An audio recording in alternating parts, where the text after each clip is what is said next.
Well, has happened. it's only going to get worse. So, I think it's somewhat ironic that yesterday, there was a Commerce subcommittee meeting on the legislation for data breaches and notifications. But I just think a company like Anthem and many other companies fail to spend enough money to upgrade, their systems, their security, their firewalls. So there are things that they could do to prevent this from happening. I don't know for sure yet, but we do know that the hackers were able to gain access to their servers. So, when was the last time that they upgraded anything in terms of their IT security? Who does this affect?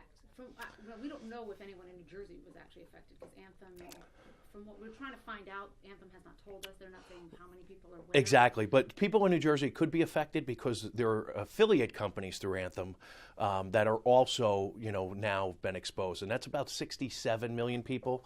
The 37 million people that are directly enrolled with Anthem are for sure have been affected. What do you mean by affiliate companies? Affiliate companies, third-party vendors that work with Anthem, doctors, hospital networks, things like that. So, what do we need? First off, if you're concerned that you might have been affected by this breach, what should you do immediately? You should get a copy of a credit report. Take a look at it. Obviously, look for any red flags, accounts that don't belong to you, addresses, recently added addresses that you have never lived at. So one of the things that the identity thieves do is they try to establish a completely new identity, and they'll use a different name, a different address, but they're going to use your social security number.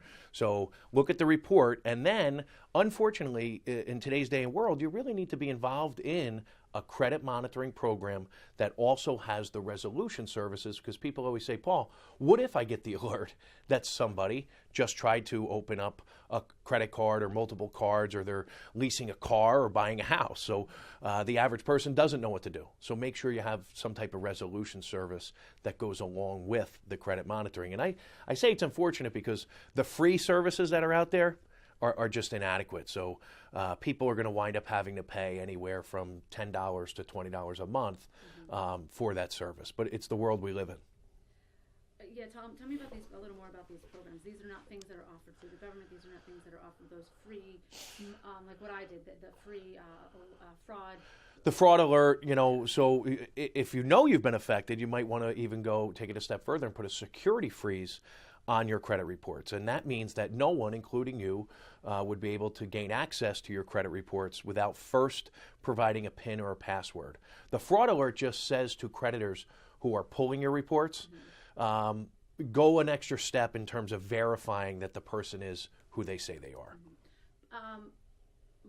How would a credit report help me? Even if someone stole my information yesterday, could they have, with the credit report? So that's where the monitoring comes in. The credit report is a snapshot in real time, and it might not help you if this is something that hasn't been reported yet. So that's where credit monitoring comes in. Once you provide the company with your information, if it's used in any way that's not consistent, you should get an alert via email or text. Tell me more about these. Who does these monitoring programs that you would have to, I guess, pay for? Well, the shameless plug would be Better Qualified, certainly provides free credit reports along with a monitoring service that really is, ours is only like $6.95 a month. So again, anywhere from $7-8. Some of the higher ones, like there's a LifeLock, most of the people know because they do so much marketing. But they're on the upper side, $20, lots of bells and whistles that I don't think you really need. You need to be alerted, and you need to have the resolution service. Someone that's going to help you. If someone's opened up the reports, what do I do? Well, you need to file a police report, and you need to contact the creditors. And, the average person spends about 2 years trying to undo what the identity thieves have done. And is this what happened here, this breach? Do you think the company's doing enough to help?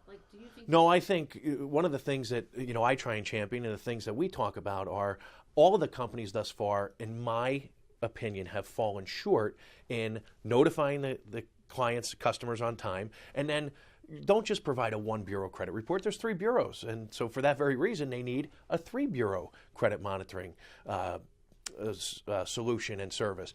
And how about letting them know they stole your email, Marcy? So be on the lookout for phishing emails that look like they're going to come from Anthem. And we know from Target and Neiman Marcus and Chase that the identity thieves emailed their clients, and people gave even more of their personal information because they weren't made aware that these phishing emails are going to come. They have your phone number.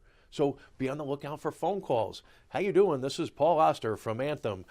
Listen, we're just checking on our customers to make sure you're okay. Can you please verify with us your social security number, bank account information? It goes on. And people are in panic mode. Maybe they're rushing to work. They got a kid crying. And all of a sudden they give this information. And then it really becomes a bad situation. Okay. Anything else that you think that we need to bring up in this conversation for folks, whether you're a customer of Anthem or not? Or not, right. So I think the biggest thing for people to realize is don't become numb to this.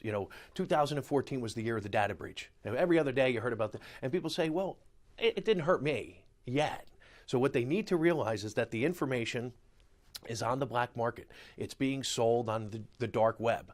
So it's only a matter of time before somebody buys it and uses it. And just because it hasn't happened yet, take the steps, be proactive in protecting yourself, because obviously the government can't do it, these companies can't do it, retailers can't do it. We lock our front doors, we lock our cars, we lock our phones, but we fail to lock our identities down. So take a couple of simple steps to protect yourself, and one of them being get involved in a credit monitoring program. Identity theft is the fastest growing crime, and it's going to continue to be that way because of our dependence on doing everything over the internet. So a monitoring program, any other things? I guess keep an eye on your account, whether it's your checking account. Absolutely. You can call and have all of your account numbers changed. You don't have to close accounts and get new accounts, but have the account numbers changed. Change your PINs and passwords. And I say, this is my job. I preach this every day, and people don't do it. They hear it and they go, oh, but it's an inconvenience. But if you don't do it, believe me, it's a far bigger inconvenience if you become a victim of identity theft. So change your PINs and passwords, change your account numbers. You don't have to get new accounts, but certainly change them. And then obviously you're going to have to change, you're going to have to alert the creditors. Maybe you have auto draft and auto pay and all that stuff. But if it takes you an hour, you're done. If you're a victim of identity theft, like I said before, it could take you years, and it could be financially, devastating along the way.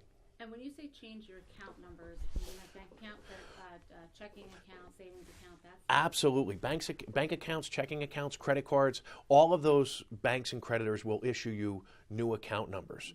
Mm-hmm. And here's the thing, it's kind of related to it, but everyone has debit cards now. But when you go to the store, the default is for you to use it as a debit card because the retailer pays less money to process that transaction.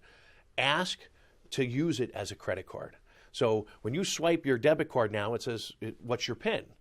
No, cancel it out and say, I want to use it as a credit card, because you're afforded some more protections as opposed to a debit card that's linked directly to your checking and savings. So if they get that information, now they can backtrack into your checking account and savings account.